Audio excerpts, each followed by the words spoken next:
우리는 주일마다 느헤미야 말씀을 나누고 있습니다.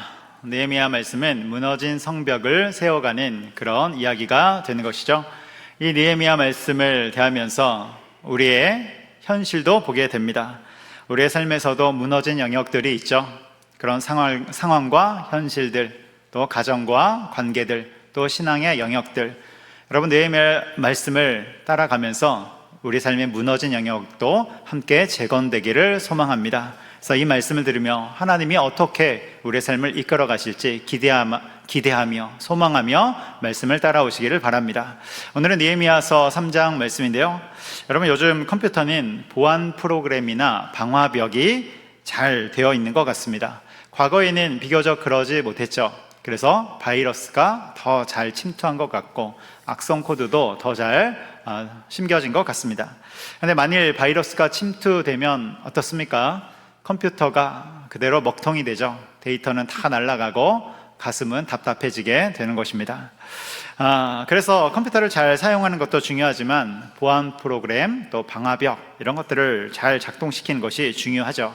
여러분 우리 몸도 마찬가지이지 않습니까? 우리 몸의 면역 체계가 흐트러지면, 무너지면 순식간에 건강을 잃게 되는 것입니다.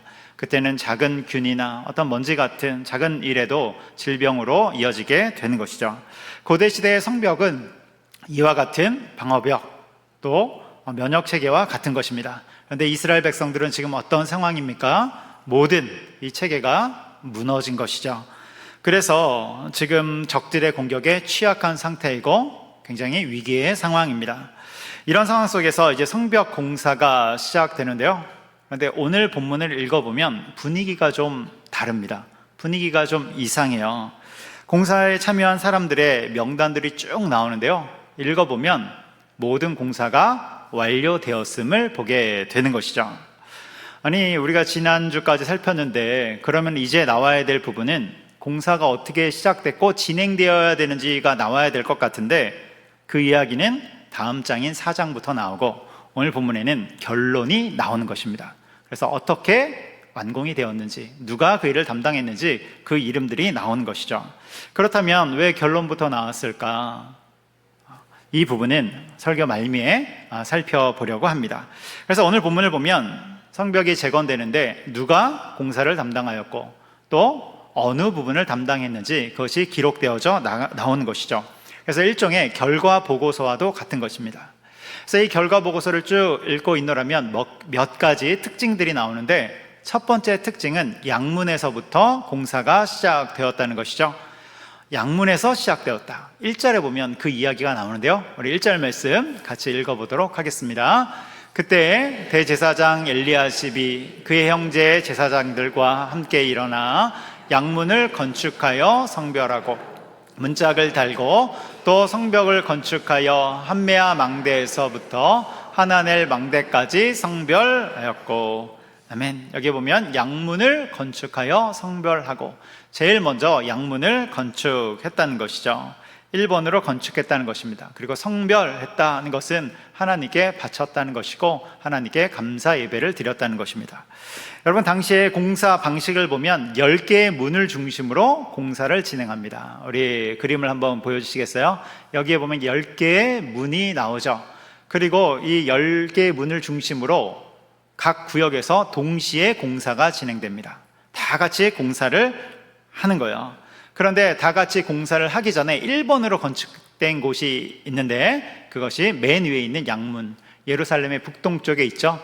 이 양문은 먼저 건축하고 구별하여 이것을 건축한 후에 하나님께 감사 예배를 드렸다는 것입니다. 그래서 양문이 중요한 문이라는 것을 우리는 알 수 있어요. 그러면 양문은 뭐 하는 곳일까? 말 그대로 양이 들어오는 문입니다. 그리고 여기에서 양은 성전에 드려질 제물이 되는 것이죠. 하나님께 바쳐질 제물들, 다시 말해서 예배에 사용될 그 문이 바로 양문이라는 것입니다. 그러니까 이스라엘 백성들이 지금 무너진 성벽을 재건하는데 뭐부터 시작하는 것입니까? 양문을 세우면서 예배의 회복을 시작하고 있는 것이죠. 예배를 가장 우선순위에 두며 시작하는 것을 보여주는 것입니다. 그리고 3장을 다 읽어보면 마지막 절에 양문으로 공사가 마쳐졌음을 우리는 또한 확인하게 되는 것이죠. 여러분, 이것은 우리에게 매우 중요한 사실을 알려줍니다. 무엇입니까? 우리의 삶에 무너진 영역이 회복될 때 어디서부터 시작이 되어야 된다고 알려주는 겁니까? 예배에서부터 회복되어야 됨을 우리 가운데 말씀하는 것이죠. 우리가 무너진 현실을 마주했을 때 여러분 어디로 달려가야 됩니까? 예배의 자리로, 1번으로 예배의 자리로 달려와야 됨을 우리에게 말씀하는 것입니다. 그래서 그리스도인의 시작과 마침은 예배, 그 예배임을 여러분 반드시 기억하시기 바랍니다. 오늘날을 살아가는 이 시대는 종교를 거부하는 시대이기도 하죠. 그래서 종교에 대해서 부정하고 신이 없는 것처럼 말합니다.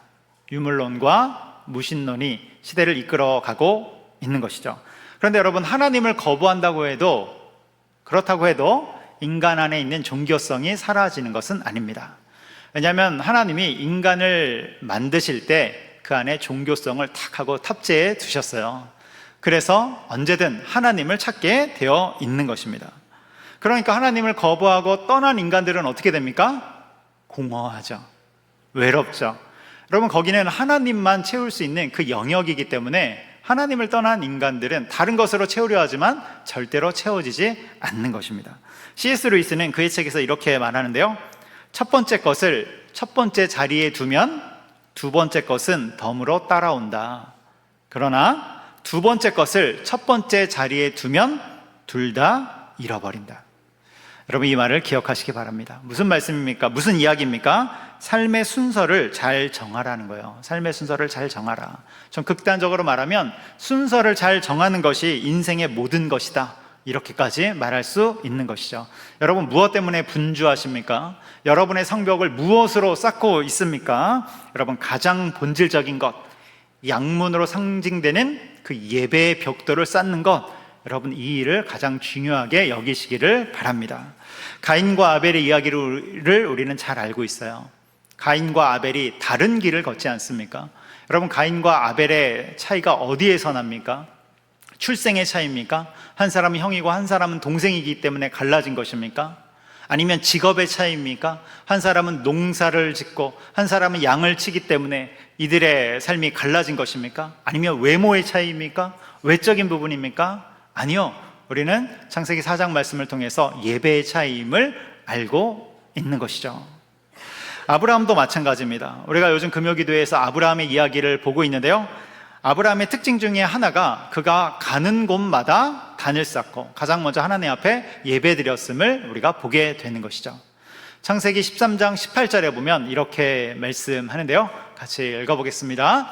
이에 아브라함이 장막을 옮겨 헤브론에 있는 마므레 상수리 숲에 이르러 거주하며 거기서 여호와를 위하여 제단을 쌓았더라. 아멘. 여호와를 위하여 제단을 쌓았더라. 그가 헤브론 마므레 지역에 와서도 여전히 하나님 앞에 단을 쌓고 예배드리는 예배자의 모습을 보여주는 것이죠. 그의 우선순위가 어디에 있는지를 보여주는 것입니다. 오늘 본문인 느헤미야 3장 말씀도 동일한 것이죠. 양문에서 시작하는 것입니다. 예배로부터 시작하는 것입니다. 여러분, 우리의 삶의 기본은 항상 예배임을 기억하시기 바랍니다. 그런 의미에서 오늘 이 예배 자리에 나와 예배를 드리는 우리는 모두 복된 자들이죠. 얼마나 큰 복 가운데 있는지 정말로 귀한 은혜를 받은 것입니다. 그리고 예배의 자리에서 우리는 무엇을 하는 것입니까? 우리의 인생의 해답 대신 예수님을 바라보게 되는 것이죠. 예수님을 만나는 것입니다. 여러분, 요한계시록이 쓰여질 당시에 그리스도인들을 보면 상당히 혼란스럽고 그들은 두려움 가운데 있었습니다. 불안했어요. 시기적으로 주 95년경인데요. 그때는 로마의 박해가 심각한 것입니다. 그 당시를 살던 그리스도인들은 어떤 생각을 가졌냐면 예수님이 부활 승천하셨는데 곧 다시 오실 것이다, 이런 생각이 강했습니다. 그래서 자신들이 살아있을 때 예수님이 다시 오심, 그것을 볼 것이다, 이 생각들이 강했단 말이에요. 그래서 바울과 실라, 빌립과 스데반 등 여러 사람들도 그들이 살아있을 때 예수님이 오실 것을 기대하면서 복음을 전한 것입니다. 그런데 예수님이 승천하신 지 30년이 지나고 50년이 지나고 60년이 지나도 예수님이 오시지 않는 것이죠. 금방 다시 오실 줄 알았는데 오시지 않는 거예요. 그런 사이에 교회에는 어떤 일들이 있냐면 지도자들이 죽어가는 것입니다. 특별히 사도들은 다 순교했어요. 다 죽었어요. 요한을 제외한 사도들은 이 땅에 없는 것입니다. 여러분, 그 시대를 사는 성도들은 어떻습니까? 이런 상황 속에서 불안한 것이죠. 혼란스러운 것입니다. 게다가 로마의 박해가 엄청난데요, 특별히 네로 황제의 그 심각한 박해가 있지 않았습니까? 그런데 초대교회 성도들이 잘 견뎠어요. 인내했습니다. 그래서 이것을 잘 마무리 지었는데, 이어서 도미티아누스 황제가 등장하면서 더 심각한 박해를 가하는 것이죠. 여러분, 혼란스러운 것입니다. 당시 그리스도인들은 삶이 무너지고 신앙이 심각하게 위협받는 것이죠. 이때 예수님이 성도들에게 한 가지 해답을 주십니다. 그 해답이 무엇일까? 요한계시록 1장 17절 이하에 나오죠. 우리 요한계시록 1장 17절 이하의 말씀을 읽겠습니다. 두려워하지 말라. 나는 처음이요 마지막이니 곧 살아있는 자라. 내가 전에 죽었었노라. 볼지어다 이제 세세토록 살아있어 사망과 음부의 열쇠를 가졌노니. 아멘. 이 장면은 예수님이 사도 요한에게 직접 나타나신 장면입니다. 사실은 당시의 그리스도인과 교회 앞에 나타나신 것이죠. 요한계시록 1장 17절 이전 구절에 보면 예수님의 구체적인 모습이 그대로 나옵니다. 그러니까 예수님 자체를 보여주고 있는 거예요. 그러면서 내가 처음이요 마지막이니, 무슨 말씀입니까? 알파와 오메가이다. 그리고 나는 살아있다. 여러분, 교회와 그리스도인들이 위기에 처해 있을 때 어떤 사람들은 징조를 구하고 어떤 사람들은 이적을 구합니다. 그런데 주님은 무엇을 보여주십니까? 예수님 자체를 보여주시죠. 예수님 자체를 보여주시면서 내가 역사의 주관자 알파와 오메가이다. 그리고 내가 살아있다. 모든 세상을 통치하고 있다. 이 말씀을 하시는 것입니다. 여러분, 우리 인생의 해답이 어디 있습니까?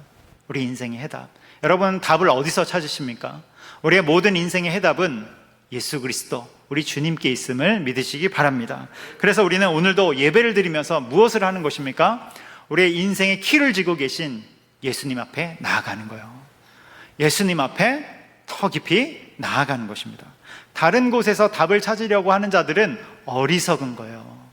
다른 곳에서 인생의 답을 찾으려고 헤매니까 인생이 방황하게 되는 것이죠.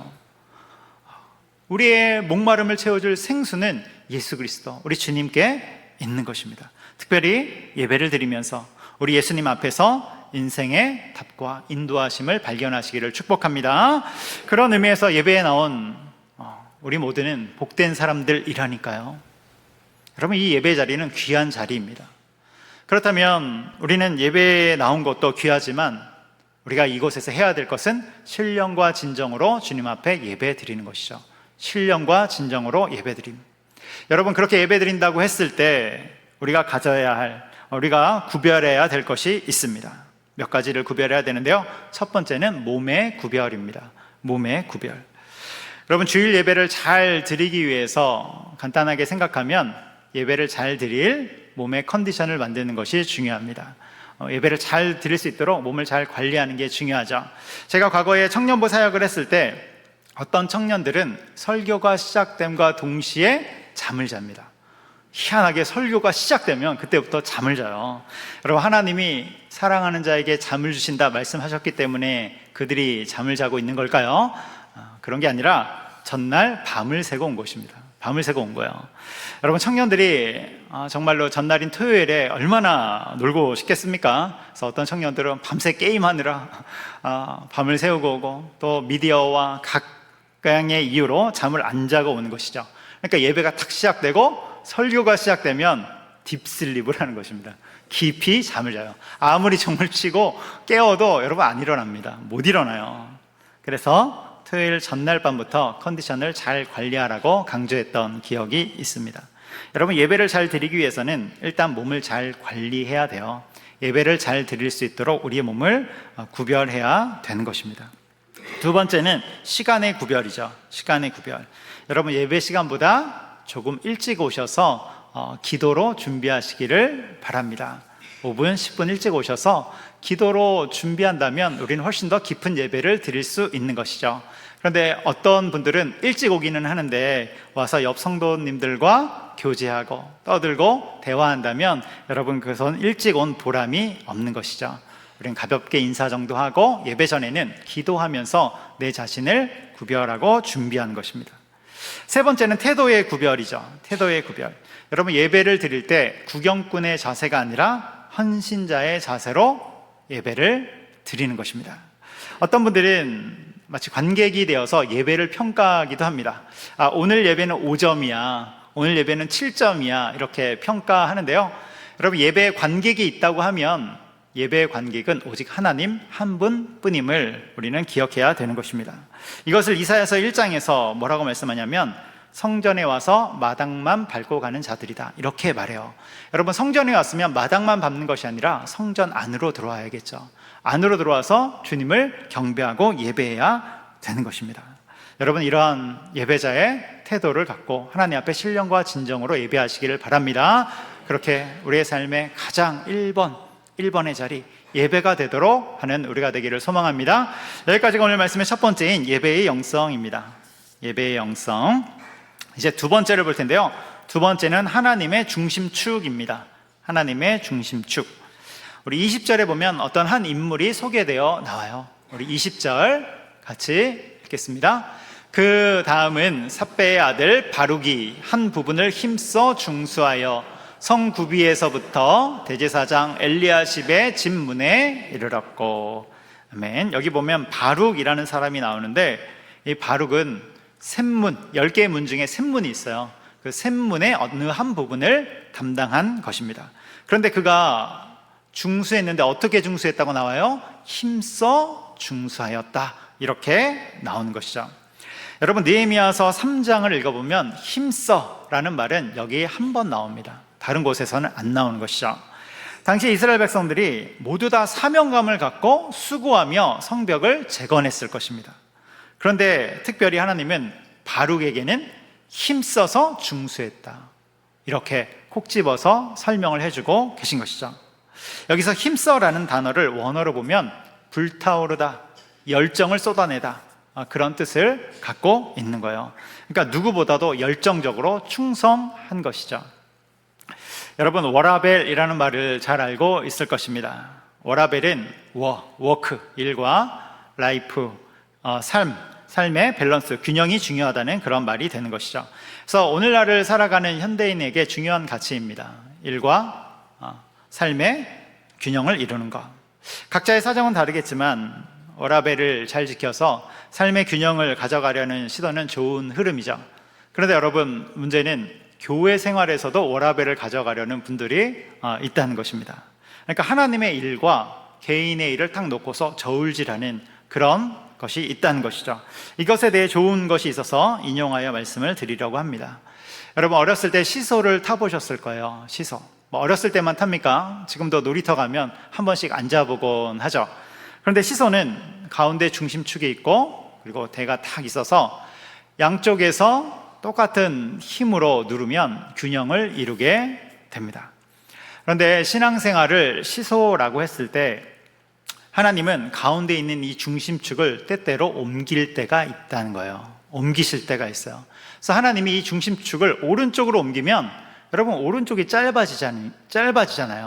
그러니까 오른편에 더 힘을 쏟아야 되는 것이죠. 하나님이 중심축을 왼편으로 옮겨 놓으시면 우리는 왼쪽에 힘을 더 써야 하는 것입니다.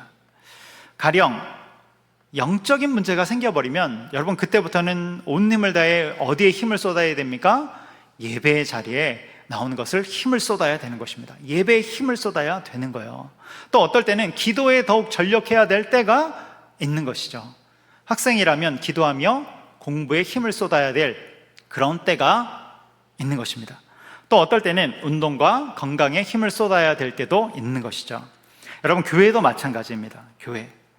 교회도 어떨 때는 내적인 부분, 내면적인 부분에 더 힘을 쏟을 때가 있는 것입니다.